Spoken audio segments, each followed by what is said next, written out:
Have you ever wondered what would happen if Scar, the most iconic villain in Disney history, somehow came back? Not as a ghost, not in a nightmare, but for real. The Lion God gave us a taste of this with Scar's spirit in a volcano, but what if his return was more physical? Today, we're rediving deep into a fascinating what-if scenario. Scar's resurrection and the ultimate showdown with his nephew, King Simba. This isn't just about a simple fight. It's about the psychological scars, the weight of a legacy, and a kingdom hanging in a balance. So, how could this even happen? Let's get creative. The Pride Lands are full of magic and mysticism. Think about Rafiki and his connection to the spirits. Imagine a scenario where a group of hyenas, still loyal to Scar's memory, or maybe even Zira's vengeful followers, find a way to bring him back. Perhaps they use a forbidden ritual, twisting the circle of life, or maybe they harness some dark, volcanic energy. The point isn't the exact how, but the terrifying what happens next. Scar wouldn't return as the sleek, powerful lion he once was. He'd be a shadow of his former self, a grotesque, reanimated creature, bearing the literal scars of his demise, perhaps even burned and broken. This physical decay would only fuel his twisted mind, making him more bitter and single-minded in his quest for revenge. His return wouldn't be a grand announcement. It would be a whisper in the wind, a shadow moving at the edge of the Pride Lands. Strange occurrences would begin, waterholes mysteriously drying up, herds spooked by an unseen predator, whispers of a monster haunting the elephant graveyard. Simba, now a wise and experienced king, would initially dismiss these as rumors. He's faced down hyenas, outlanders, and his own inner demons. What could possibly threaten his peaceful kingdom now? But the signs would become too frequent, too dark, to ignore. His daughter, Kiara, and her mate Kovu might be the first to encounter the truth, narrowly escaping an ambush by this ghostly figure who looks unnervingly like the monster from their parents' stories. The moment Simba finally confronts this resurrected Scar would be cinematic gold. It's not just a nephew facing his evil uncle. It's a king facing the physical embodiment of his deepest trauma. Every fear, every ounce of guilt from his father's death would come rushing back. This wouldn't be the confident Simba who roared from Pride Rock.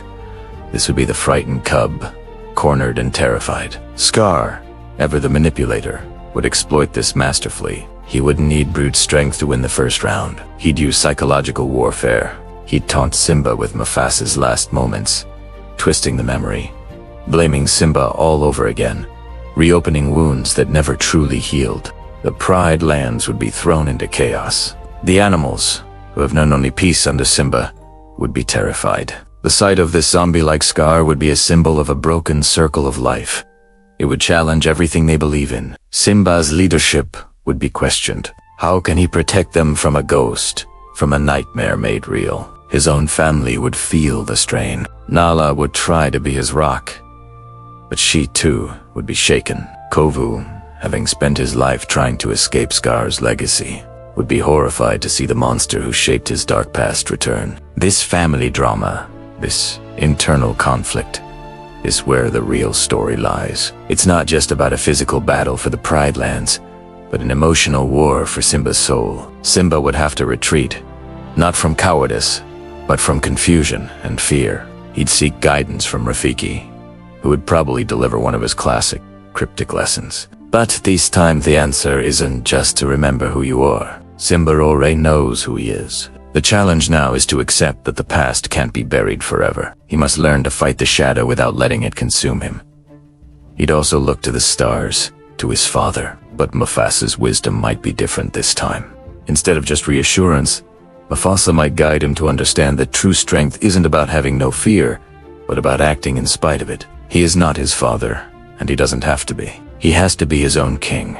A king who has faced darkness and survived. The final confrontation wouldn't be a repeat of their last fight on Pride Rock. Simba couldn't just throw Scar off a cliff again. How do you kill what's already dead? The climax would have to be more symbolic. Simba would need to overcome his fear and pity for this pathetic, broken version of his uncle. He would realize that Scar's new form is a perversion of the circle of life. The only way to defeat him is not through brute force, but by restoring that balance. Maybe with Rafiki's help, Simba would have to perform a ritual, a ceremony of light and life to counteract the dark magic that brought Scar back. It would be a spiritual battle as much as a physical one. In this final struggle, Simba wouldn't be fighting alone.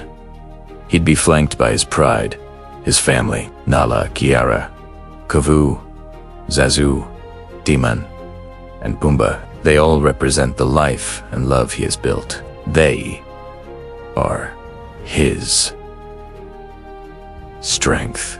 Kovu's role would be crucial. He would face the ghost of his own indoctrination, proving once and for all that he has chosen his own path of light by defending the king Scar tried so hard to destroy. He would fight not out of hate for Scar, but out of love for his new family.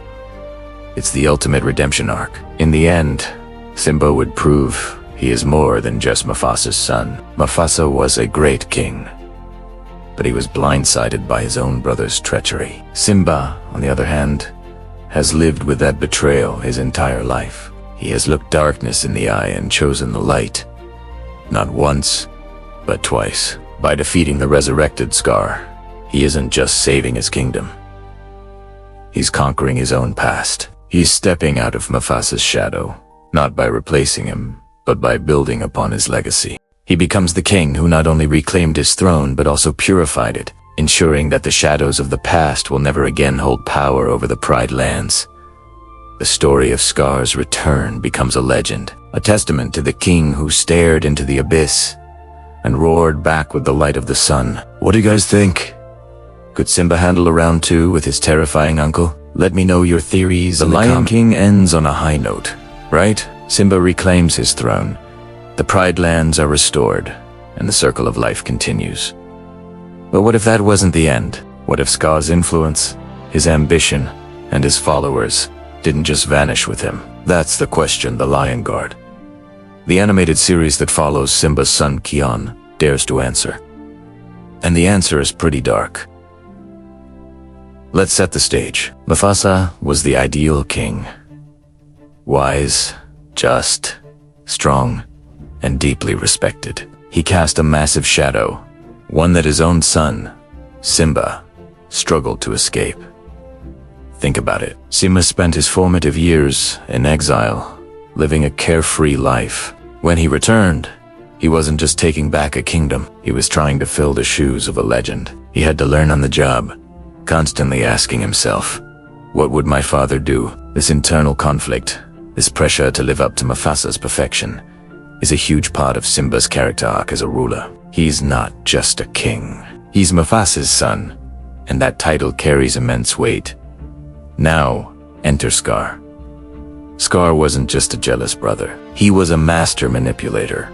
He built a following among the hyenas by preying on their hunger and their feeling of being outcasts. He promised them a world where they would never go hungry again. A world without the strict rules of the circle of life. When Simba defeated him, he didn't defeat the idea Scar represented. He didn't erase the resentment and ambition that Scar had cultivated. This is where the Lion Guard gets really interesting. It introduces us to the Outlands, a barren territory where Scar's most loyal followers were banished, led by a lioness named Zira. This pride is consumed by one single-minded goal: revenge. They see Scar not as a tyrant, but as a martyr, a fallen leader who was wrongfully dethroned. Their children, Kovu, Vitani, and Nuka, are raised on a diet of hatred for Simba, and a twisted reverence for Scar. They are, in every sense, Scar's legacy made flesh. Zira is a fascinating villain because her motivations are, from her perspective, completely justified. She genuinely believes Scar was the rightful king and that Simba is a usurper. Her dedication is absolute. She trains Kovu from birth to be the perfect assassin, a tool to infiltrate the Pride lands and destroy Simba from within. This isn't just a simple power grab, it's a generational vendetta. The Holy War fought in Scar's name. The story really ramps up in the movie The Lion King 2, Simba's Pride. We see Simba's own daughter, Kiara, fall for Kovu. And this is where Simba's own past comes back to haunt him. He sees Kovu, and he doesn't see a young lion. He sees Scar.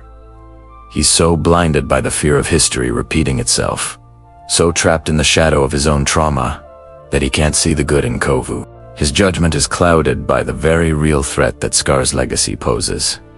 Can you blame him? He lost his father to Scar's betrayal, and now, a lion raised to worship. Scar wants to get close to his daughter. It's a father's worst nightmare. The conflict isn't just physical, it's ideological. It's a battle between unity and division, forgiveness and revenge. Kiara represents a new generation, one that isn't bound by the hatreds of the past. She believes in the mantra, "We are one." She sees that the Outlanders are just lions, like them, driven by desperation. Kovu, torn between his ingrained mission and his growing feelings for Kiara, embodies this internal struggle. Does he follow the path of hatred laid out by Zira and Scar, or does he choose a new path of love and unity with Kiara? And then, the Lion Guard takes it a step further.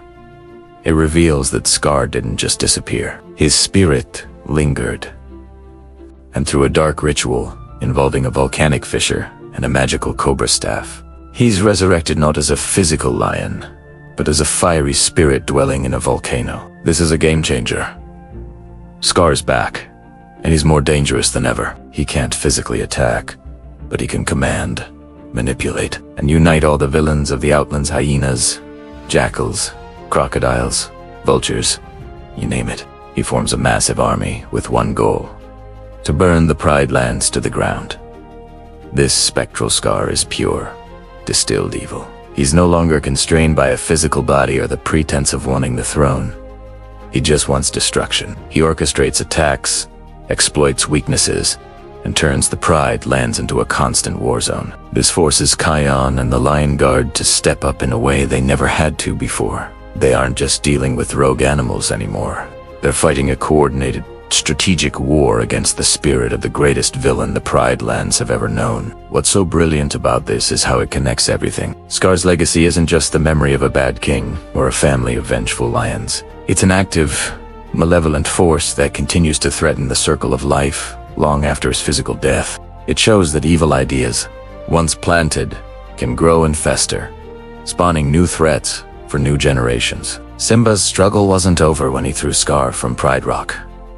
In many ways, it was just beginning. He had to defend his kingdom not just from external threats, but from the ghost of his uncle. The ultimate resolution comes when Kion, who receives a scar just like his great-uncle, is tempted by the same darkness. Scar's venomous bite infects him, making him angry and prone to losing control. He has to journey to the Tree of Life to be healed, showing that the wounds Scar inflicts are both physical and spiritual. In the final battle, Kion learns to let go of the anger and uses the roar of the elders not to destroy Scar, but to judge him. By letting the great kings of the past deal with him, Scar has finally, truly defeated his spirit, extinguished by the very power he once coveted. So, Mufasa's shadow and Scar's legacy are two sides of the same coin. Mufasa represents the ideal, the burden of perfection that Simba must carry. Scar represents the past that can't be escaped, the cycle of hatred that threatens to consume everything. The entire expanded universe of the Lion King is a testament to how these two brothers,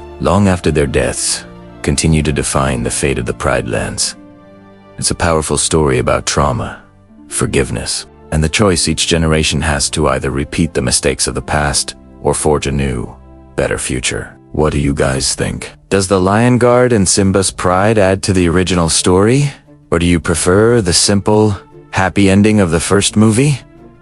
Let me know down in the comments. I'd love to hear your thoughts on Scar's return. Thanks so much for watching. And if you enjoyed this deep dive, make sure to hit that like button and subscribe for more content. I'll see you in the next video.